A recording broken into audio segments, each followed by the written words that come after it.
a parlé de Tchouva, Tfila, Tzedaka, la traduction, qu'est-ce que ça représente. Alors, premièrement, donnons de la tzedaka. Prenez un billet, prenez une pièce, mettons ensemble dans la boîte de tzedaka. Et le fait qu'on le fait ensemble, le fait qu'on donne la tzedaka, c'est la plus grande mitzvah. Eh bien, comme j'ai l'habitude, Erev Shabbat, de raconter une histoire, je voudrais partager avec vous deux histoires de tzedaka, mais pas des histoires habituelles. Un jour, en cours, un juif chassidique, ici à Montréal, peu importe les circonstances, mais sa situation financière est évaluée. Et le juge qui pose la question à ce chassid, il lui dit, écoute, je vois que vous déclarez vos revenus de cette année environ 40 000 dollars. C'est certainement pas une somme énorme, et certainement pas pour un père de famille de 5 enfants. Mais je comprends que vous faites avec, vous vivez avec. Mais j'ai une question à vous poser. Je remarque dans vos documents que vous avez déclaré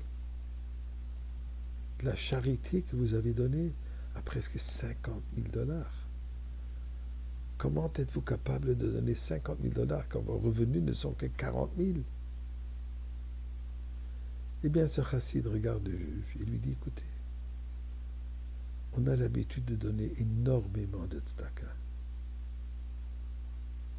Oui, dit le juge, je suis conscient de cette réalité. D'ailleurs, moi-même, je suis juif et je suis assez bien sollicité. Mais on ne peut pas donner ce qu'on n'a pas. Si vous n'avez que des revenus de 40 000 dollars, vous n'avez pas 50 000 dollars à donner. Vous avez des enfants à nourrir. Vous avez un loyer à payer. Vous avez des dépenses de tous les jours. Je ne pense même pas qu'avec 40 000 dollars, vous pouvez arriver à assurer tous les besoins de vos enfants, de votre famille. D'où est-ce que vous avez pris 50 000 dollars pour donner de la tzedaka? Eh bien, dit ce juif chassidique, Your Honor, en anglais, on nous a enseigné de donner même ce qu'on n'a pas. On emprunte. Effectivement, on emprunte pour donner de la tzedaka.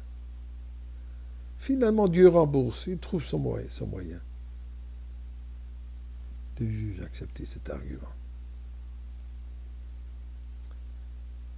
Deuxième petite vignette. À l'âge de 6 ans, en Europe, je suis à la maison avec mon frère aîné, mes sœurs aînées, sœurs plus âgées que moi. Mes parents n'étaient pas à la maison. Quelqu'un qui sonne à la porte. Je cours ouvrir la porte, on n'avait pas d'intercom. Et je me retrouve devant deux sœurs habillées dans leurs vêtements religieux. J'étais un peu mal à l'aise, mais je suis là. Que puis-je faire pour vous? Eh bien, elles me disent qu'elles sont en train de ramasser de l'argent pour donner aux pauvres. Il s'avérait, Bashgacha Pratit, providence divine, ce jour même, j'avais reçu de mon père mes 5 francs que je recevais tous les semaines. Et avec cela, je vais acheter mon chocolat préféré, quelques bonbons et ma boisson Fanta préparée. Je me souviens exactement ce que j'achetais avec. Naturellement, automatiquement, je mets ma main dans la poche et je leur remets les 5 francs. Et ils ne bougent pas. Elle reste. Elle prend les 5 francs, mais elle ne bouge pas. Alors, j'étais mal à l'aise et j'ai réalisé que la raison pourquoi elle ne bouge pas, puisque 5 francs, ça ne suffit pas. Jamais mon père donnait 5 francs. Minimum, c'était le billet de 20 francs qui existait en Belgique.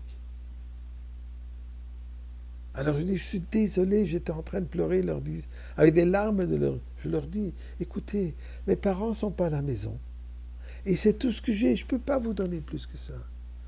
Non, elle me dit, mon enfant, c'est la plus grande somme que nous avons reçue aujourd'hui.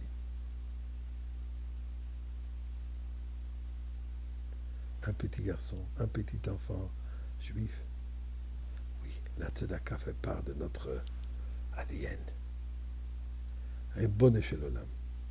Pour toute cette zakote et toute cette bonté, tout ce chesed qu'Am Israël fait, on mérite déjà que tu nous donnes le Beth Amikdash.